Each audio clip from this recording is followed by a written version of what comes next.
All right. Good evening, everyone. It is currently 7:20, and I would like to have a motion for us to start our public hearing on Budget Ordinance 0 for 2018. Is there a motion? I'll make that motion. There's a second? I'll second it. All in favor say aye. Aye. Any opposed? None said. Okay, this meeting is now open, and we will do an overview of the budget ordinance by Mr. Dan Baden, our treasurer, and then we'll be open to public comment as well as comments from mayor and council. So, would you like to go ahead and start, Mr. Baden? Ordinance 04-2018 is the annual budget and levy for fiscal year 2019, which begins July 1st, 2018 and ends on June 30th, 2019, which is also known as our fiscal year. The ordinance encompasses the budget as an attachment and then also sets the tax rates on the final page under Exhibit A. And under Exhibit A, it is setting the residential real property tax rate at $1.04 per $100 of assessed value. This amount is actually a decrease in taxes from fiscal year 18 of 4.63 cents. The constant yield tax rate for fiscal year 19 is 1.0863, so basically $1.08. We are lowering the rate below the constant yield rate for residential property, so you'll actually see a slight decrease in your taxes down to $1.04. The business and the commercial and industrial real property is going to stay at the constant yield rate, which is 0.8533. Excuse me. And the business personal property will remain at $1.65. So when you bring those over to the budget, which there's an 8-page spreadsheet entitled Town of Colmar Manor FY2019 budget, and this is draft 4. We have had a few different meetings with the mayor and council. We reviewed the budget a few times, and this is the current draft of that budget. So the first line under the first page is account 4,000 real estate taxes. For fiscal year 19, which is the far right column, we're showing that as $931,967. If you compare it to the third column, which is the projected current year real property taxes, you could see there is a decrease of about $44,000. And that is due to the decrease in the real property tax rate. So that's where that shows up. The rest of the items under revenue, I'll just highlight the ones that are changing, by a significant amount. So if you hop down to about the middle of the page, you'll see account 4120 interest income. We're projecting that to increase from $8,000 to $11,250. That is due to the increase in interest rates. For quite a while, the rates have been very low, and therefore our interest earned on our investment or surplus funds has been low. Right now, the investment pool that the town investor their excess funds in is earning 1.79%. So we're anticipating that we will increase interest income by $3,250 this year. Going down a little further to account 4181, it's a new revenue line item called Daily Bazaar. This is for bazaars that are going to take place in the property that the town bought over this last fiscal year up by the Burger King. That's a lot next to that. You also, when we get to the expenditure side, you'll see an offsetting expenditure. So there is revenue that's going to be generated from operating the bazaar on that site, and there's some expense associated with that as well. But on the revenue side, you could see the revenue of $36,750. 3 items below that, account 4271, red light camera violations, $230,000. This is the revenue received by the town for the operation of the red light camera up on Bladensburg Road at the entrance to the Colmar Manor Shopping Center, Port Town Shopping Center. The increase over fiscal year 18 is $80,000. But as you look at the second column, you could see this is what we had originally budgeted for fiscal year 18. The reason we did not achieve the $230,000 was due to the construction that was going on Bladensburg Road. That construction is now complete. The new signal cameras are up, so we do not anticipate any future downtime of the camera in fiscal year 19. So that should restore our red light camera revenue back to the past historical level of about $230,000. Some of the other projects right under that are grants that are either finishing up in fiscal year 18 or have very little left to be done, such as the Chesapeake Bay Trust grant of $3,000. Continuing on to page 2 at the top, you see the police revenue line items. The first item, 4270, is police citations, increasing from $7,000 to $10,000. We feel with the implementation of the new parking restrictions that police citations will most likely increase. So we're showing a $3,000 increase there. And then as you go down towards the end of that column to account 4700 unreserved fund balance, that's the anticipated fund balance coming forward from prior years, $781,991, which is a very healthy position. And so the total revenues, including that $781,000, will be $2,446,989. So that would be all of our revenue plus the prior year's surplus. As you move on to the next pages, these will summarize the expenditure budgets by department. The first department is the General Government Department. Again, I'll just highlight any of the items that have changed. For the most part, we have funded all of the services that we currently fund. In fiscal year 18, they are funded in fiscal year 19 for general government, public works, police, and community center line items.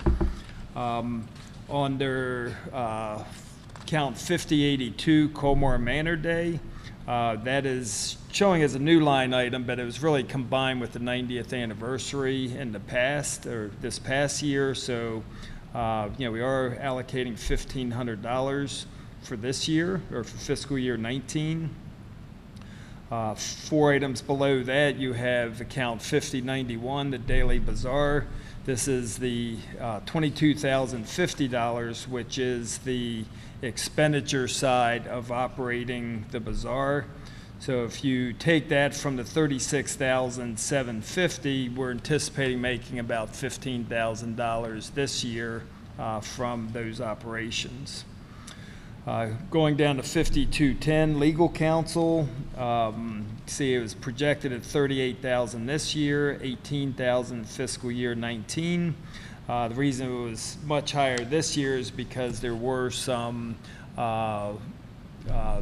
lawsuits that we had to defend, and we incurred additional legal costs to do that. The $18,000 is the normal retainer costs that we pay our attorney, so we're anticipating that it will go back down to just the retainer level. Most of the other items, on the general government expenditures on page 3 are the same. I would note on account 5306, you could actually see the purchase of the Bladensburg Road property that we're just referring to. It's $104,770 in fiscal year 18. That was paid for $50,000 from a community development block grant and the $54,770 from the town. And then you can see that it's 0 for fiscal year 19 because it's been purchased. On page 4, you can see the total projected for fiscal year 18 is $641,086 for general government And for fiscal year 19, 351,000, is the projected for general government going forward. On page 5, the broken out into 3 sections. First is payroll taxes and benefits for general government. So you have payroll taxes, health, life, and workers' comp insurance. The only increase that is projected to go up is the health insurance from $52,605 to $60,000. The reason it's going up is because we had some vacancies in the town, mainly in the police department during the year. The health insurance line item does encompass all departments, even though it's showing under general government. So with the increase or the hiring of new officers, we anticipate that will go up as they apply for their health insurance and come on board. Senior van operations, no major changes there. $48,415 for fiscal year 18, $49,252 for fiscal year 19. The next major category is code enforcement. We have in the past been hiring a part-time code enforcement officer that worked just for Colmar Manor. The current plan is to combine those services with Cottage City and hire a full-time code enforcement officer. So the costs that you see here are about double. So if you look at the salary from $23,000 to $45,000, payroll taxes from $1,300 to $34,000, code enforcement expenses from $25,000 to $6,000. Then we've added a couple new items, which are code enforcement employee benefits. Because the person will now be full-time, we will have to offer benefits to that person. And then there's also gas and maintenance of vehicle costs anticipated in there.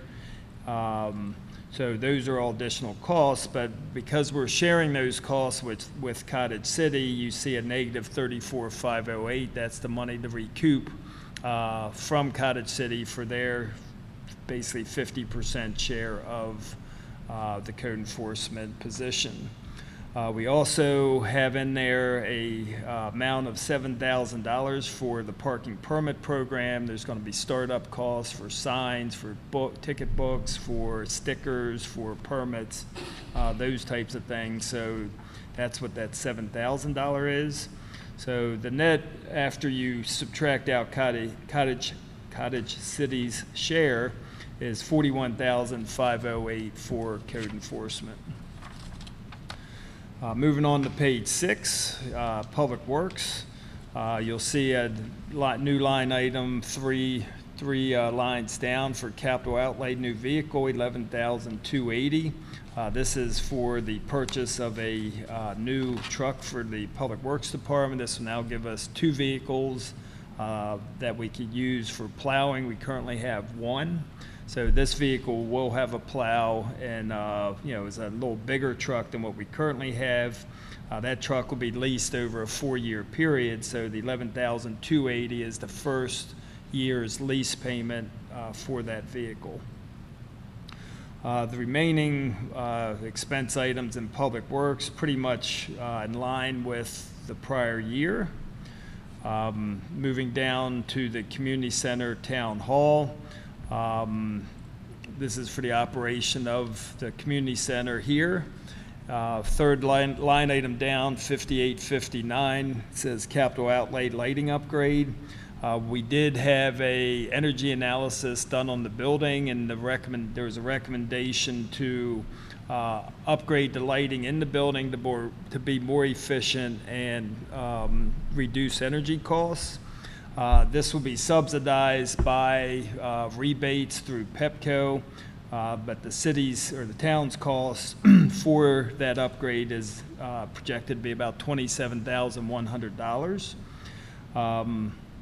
So that's what that line item is. And then 2 items down from there, you see the electric cost for the building, originally projected at $40,000 for this year. With those upgrades, we're anticipating that will go down $8,000 to $32,000. So, well, roughly, if we do achieve the $8,000 a year, within 4 years, we will, pay for that upgrade. So, we think that's a good decision on the town's part. Sandwiched in between those two numbers, you see the debt service costs increasing from $226,000 to $235,809. With the passage of the new tax legislation that lowers the corporate tax rate, the town's loan that we have for which we took out a bond for the construction of this building, it had a provision in there where if the federal corporate tax rate decreases, then the bank could come back and possibly increase our interest rate because we were getting a tax-exempt interest rate because we're a municipality. In order to make the bank whole to the original agreement, they have an option in the loan agreement to increase the tax rate because of the decrease in the corporate tax rate, and they did exercise that option. It's anticipated that it would be about another $10,000 to $12,000 a year to the town, so that's why you see an increase in the debt service costs. The other line items for insurance, maintenance, service contracts are, in line with the current year. Moving on to police department on page 7, the gasoline line item 5906 you see increasing from $5,000 to $14,000. This is mainly due to the increase in gas, but also we were short staffing or short officers in the police department for the majority of the year. So even though we budgeted $12,000 in fiscal year 18, we only feel that we're going to spend about $5,000, but with a full staffing of the officers, which should be coming on soon, we anticipate that will go up, plus the additional increase in gas going up over $3 a gallon is what I'm seeing now. Moving on down to red light camera citations, going from 60 to 92,000. This again is it's the expense side of operating the camera. So this goes back up to the fiscal year 18 budget figure of 92,000, just like the revenue went up to the original budget of 230,000. So, if the revenue goes up, then the expense associated with it goes up. If the revenue comes down, then the expense associated goes down proportionally. All of the other items within the public safety department, police department, really budgeted at full staffing and comparable to what we originally had for fiscal year 18, which was anticipated to be a full staffing year as well.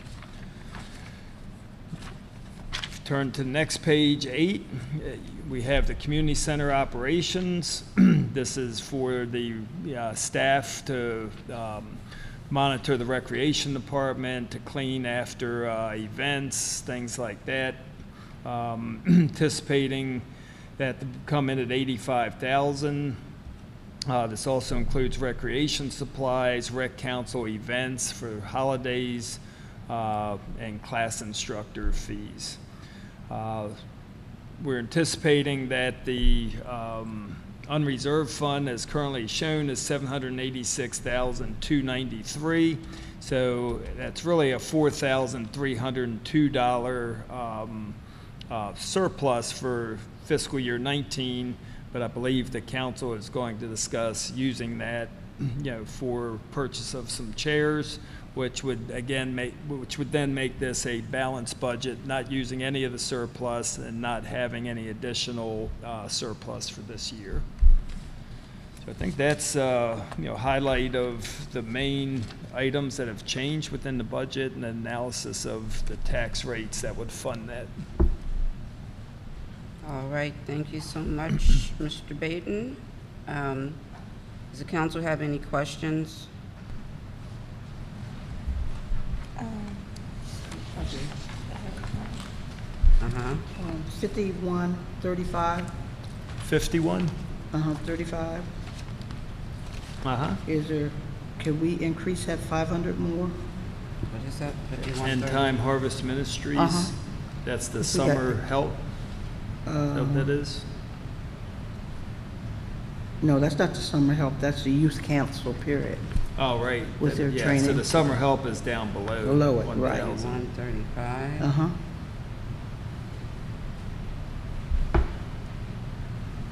It's up to council.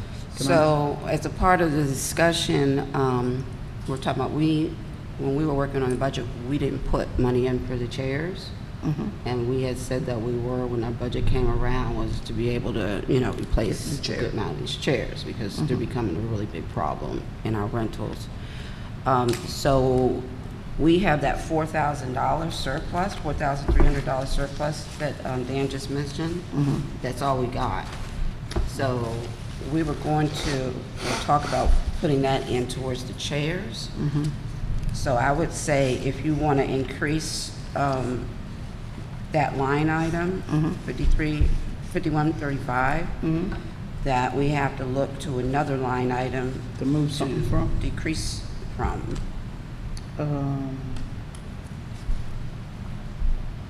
Can we take 500 from the 5280? Port Town CDC. Port Town CDC? Port Town CDC. I don't think that's Well, a we're good not idea. using That's not a it. good idea. Are they Well, it's not a good idea, but we not, I mean, They're not using it. we didn't use it last year, they didn't come So- to Yeah, us. they did. They just haven't, they got it last year. Okay, because normally they come to the town and ask us and we. Right, Yeah, when we need that's- it. Mm-hmm.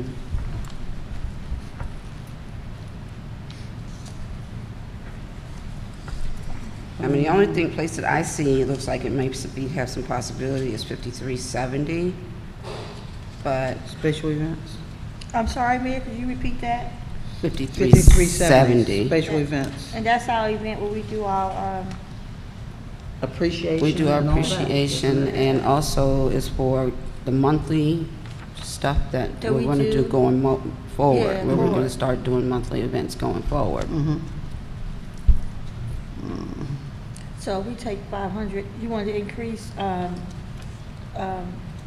UP, Just Reverend 500 Astor more? Group, 500 more, so we take 500 from the 2,700, then we can't do monthly events, maybe we just do quarterly. What, you say quarterly? Quarterly. Quarterly. I don't know. I'm uncomfortable with the idea. Because we're trying to build camaraderie and bringing the community together and really trying to get people to participate more. We got to do more. But I think some of the events that we had talked about, maybe like a movie night. Right. It's not gonna take That that doesn't much. cost a lot. Right, that's not It's Maybe going we to can cost use- like $200 per thing we do. We're going to, have some food pieces and stuff. But there's the senior events. So like we spent $1,900. Is there anything missing from there? What item is that, Mayor? I'm sorry. 5360. Okay. Oh, right above it, right? Mayor? Yeah, right above it. But we only spent 1900. $1,900 this year, and so it could probably hold us to spending $1,900. The other thing is we could ask every household to give us $1 for End Time Harvest Ministries if you want to do that, and that's $425. And I said we could ask every household to offer $1. No. That'd be $425. $1 per household. On a GoFundMe page or something like that. How many students do we have We got 3. in the youth council right now? Uh-huh. We have 3. After Denzel graduates, Well, we it's still 2. have 3? Why not? She's gonna pick up new ones, after this one. Right, So, right. right. Mm-hmm. Well, I go for the senior events. line Okay, item. we'll remove 500 from 5360.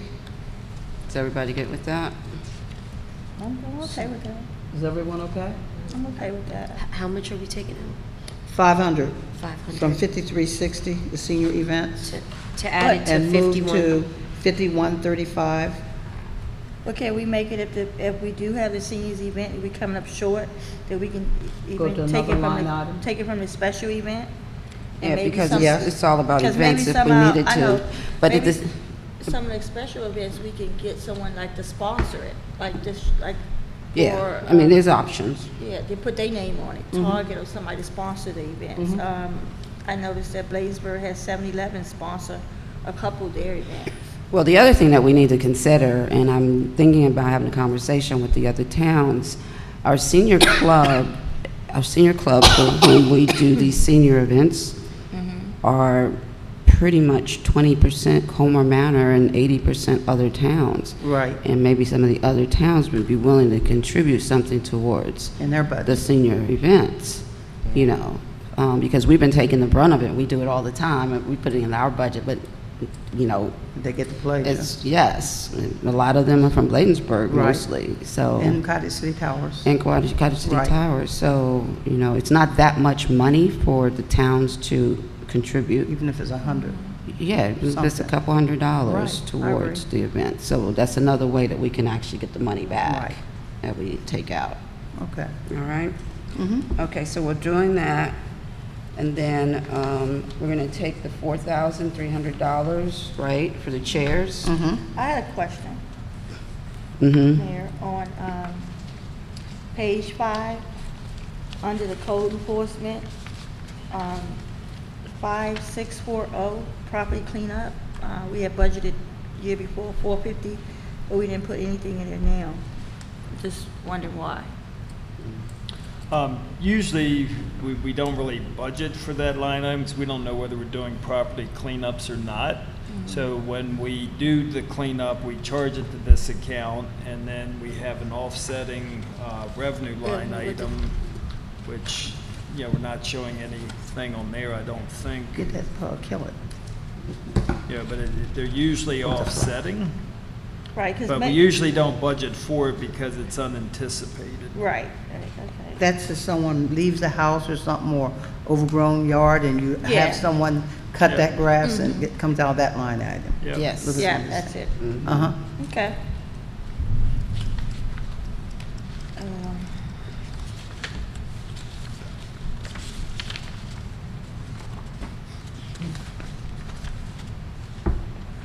So I have a question. On page 5, on 5520, and I didn't pay attention before, but how come we budget so much less for health insurance than we budgeted last year?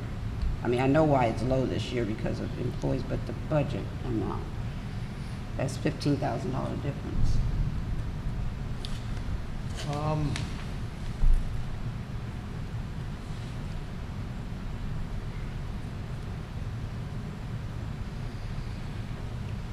I took the, you know, we currently have office staff that's part-time, that doesn't receive benefits, whereas the prior year's budget had a full-time office manager, so we had 2 people that were, you know, that were getting health insurance from the office, so I'm not anticipating anyone else in the office is getting health insurance in that figure.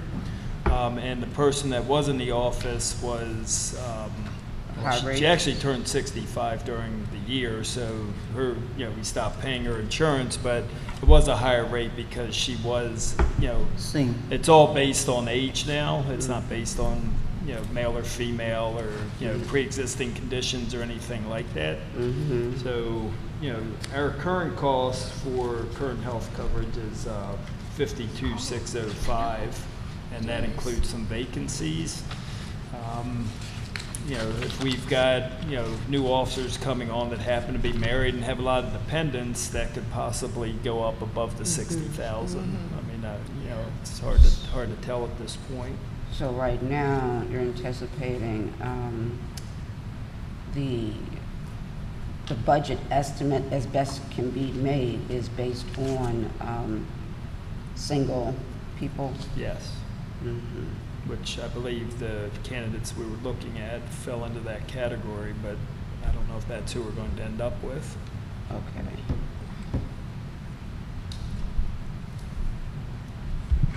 Okay. All right, let's see if I have any more questions. Oh, I don't have a question, but I just wanted to make a correction on 5306 on page 3, the purchase of the Blaisdell Road property. You said community development block grant, but this was a bond bill, state bond bill. Okay. Yeah, Yep. so I just want to. I'm sorry, Mayor, what was that number again? 5303. 5306.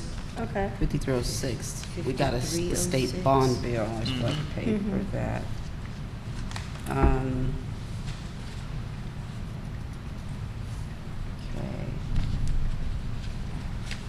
And I just wanted to note, just in case anybody might be curious, on page 4, the huge difference between the FY18 budget and the FY19 budget for general government. That huge difference is due to the funding for the purchase of the land and also the playground, which was $188,000. And between those two things is why it's such a huge difference between those 2 years. Let's see. And the way it's probably going to end up, and I don't know whether we want to do that now, is that, you know, We're not going to get the playground we're not, paid for? it's not going to get it paid for by the end of this month because the equipment is just getting delivered, so, you know, that whole project is probably going to end up in fiscal year 19. Although we may end up paying for the equipment before then because it is supposed to be delivered any day. It's supposed to be delivered by June 2nd, I think. So, I don't know, we can I would leave it here. just I would deal with it leave it later in- once we see where it ends up. Right, if we have to move it, Okay. you know, Yeah. let's move it then, because I'd not take it out and then have it in, and then we have to pay for it. Right, yep, that makes sense. We could even cut the check, have it ready to go. Okay, let's see, any other questions I have? We did say we wanted to make the change so that under page 6, Community Center Town Hall, we want to add a line capital outlay chairs, Capital outlay chairs, 4,302. you can leave it $2. You know me, I like to get rid of those. We can have a 2-year, I mean, $2. All right, $2. might need it. Yeah.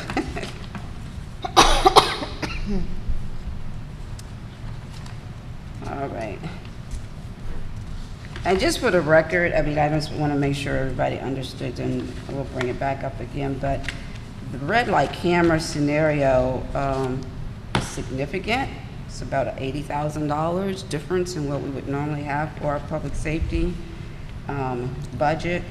And it just happened this year, we wind up without officers for a significant period of time, which helped to curry that amount that we did not have from public. So God was looking out for our budget and sort of leveled that off. And we were also able to get cameras, new upgraded cameras throughout the building to help improve our security and safety as well.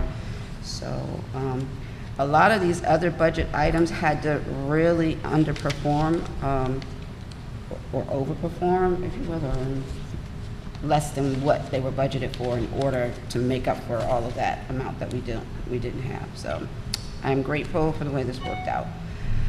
I will now open, and I'll just mention for anybody out there, and we'll have this put up on the website as well, but this is a little graph that just gives you an idea of the percentages of the budget being spent in any particular area.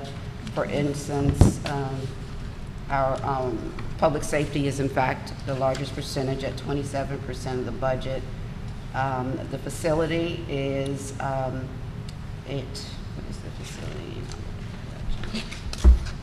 20% of, I think it's hard to check out which colors are which colors. Facility at 5%. No, that's 21%. Facility at 21, yeah. 21% 21. for facility. Rental expenses are 11% of total. Code enforcement is like 2%. So anyway, if you're interested, also there's one here for the revenues as well. It breaks down everything except for real estate taxes, so you could actually see how the balance of the other revenues come in percentage-wise. The most we're getting from is, in fact, the red light camera, and second to that is our rental income.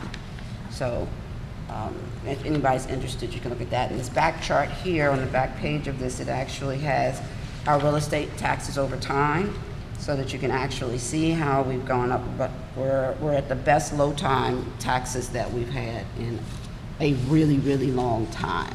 So a lot of that has to do with the performance of our departments and how well they're saving money in other areas, so that we're able to put some money back to our taxpayers. Yeah, and I think what's significant to point out on the real estate taxes is that for the last 7 years, taxes have gone down 10%. So, with the cost of property rising and things like that, we've actually been able to lower the rate over the last 4 years, and over the last 7, it's been a total of a 10% decrease. So, it's quite significant. We haven't kept it constant. We've actually lowered it over the 10% over 7 years, which is pretty good. Yes, and it takes a lot of efficiencies and things in order to be able to cut costs, like, with the electric. In 4 years, this new electric that we're buying now will then become surplus for the amount that we're saving from it, from a current budget. So anyway, I think it's a good budget. I will open the floor to any public comment. State your name and your street.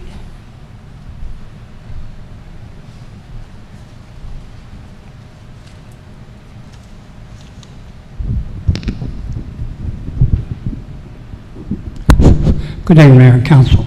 Ed Muchler, 3414 39th Place. I have a couple questions. Excuse me. Our budget, we've got a lot of money in there for the police department. Where are they? We never see them in the streets in town, believe me. You spent almost $6,000 to paint curbs yellow to keep from parking. You should have dumped that paint down the gutter. Go around town any hour of the day or night, and they're all the way down to the intersection. Nobody's paying attention to the parking. They're parking on the wrong side of the street, parking on the sidewalks. Police doing nothing about it. Cars around with no tags or dead tags. Code enforcement officer, well, we got rid of that. Just as well, it wasn't doing nothing, but things are real bad in code enforcement office. When we hired this chief of police January of last year, 2016, I talked to him for quite a while. He said, Mr. Muchler, he says, glad to be in the neighborhood, and I guarantee you one thing. He said, you will see a lot of me. I'm going to knock on every door in town and talk to every citizen. He hadn't been nowhere near my block. He's non-existent. The other police officer, the only time I see her is up here, or up in the shopping center. We're paying all this money for police, we're not getting nothing from them. That's all I have to say. We're spending money for police and everything else, getting nothing out of it. I thank you, Mr. Muchler, for the comment. I feel very optimistic right now. The transitions that we've been through in terms of people who no longer work here have been necessary transitions, and it means that it leaves a gap in time where we don't have anyone available. Now, we've saved money by doing that, which we needed to because of some lack of revenues, but I feel really optimistic. The chief has interviewed probably over 20 officers, takes a considerable amount of time to go through the whole process of them with their background checks and psychological checks and all of these type of things. So we're really, really close to having officers. So our lack of seeing officers has a lot to do with the fact that we don't have any officers right now, and all we have is Sergeant Sims. And then, of course, the chief is a part-time chief because we're sharing him with Cottage City. And so I think he does the best that he can.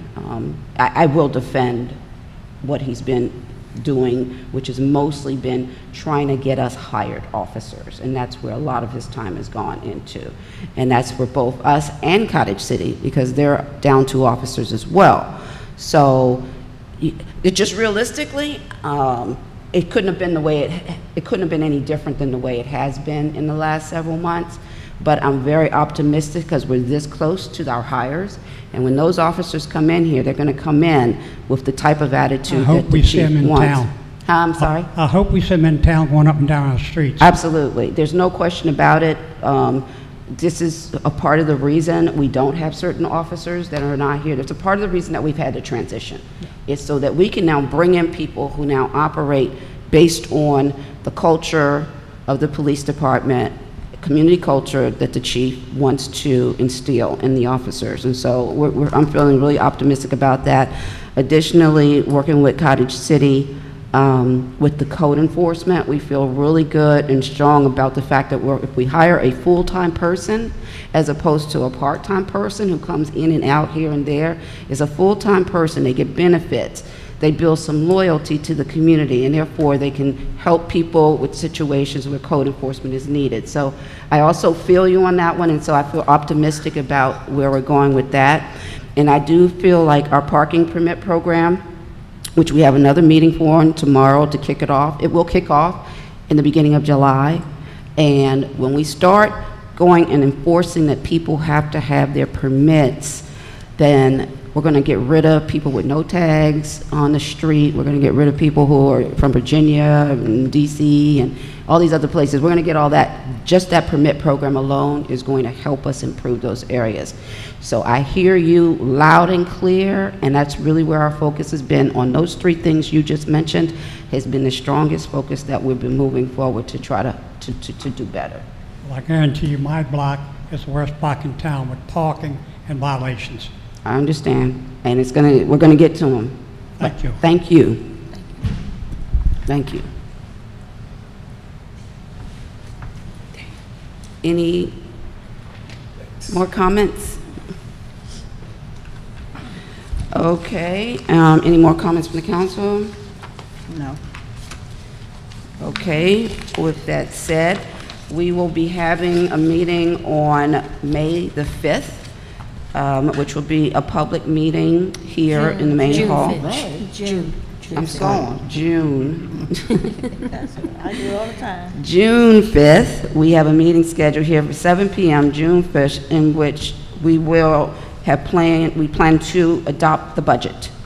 If you have any additional comments or things that you want to share about the budget, I please urge you to do so before the end of this week so that there's an opportunity for the council, mayor and council to have any discussions.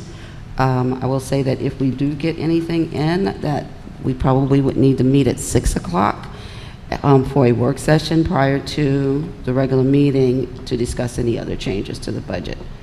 Otherwise, the next meeting will be on June the 5th, which will also include updates on the church at national news, and updates on our Green Street, updates on the playground, and updates on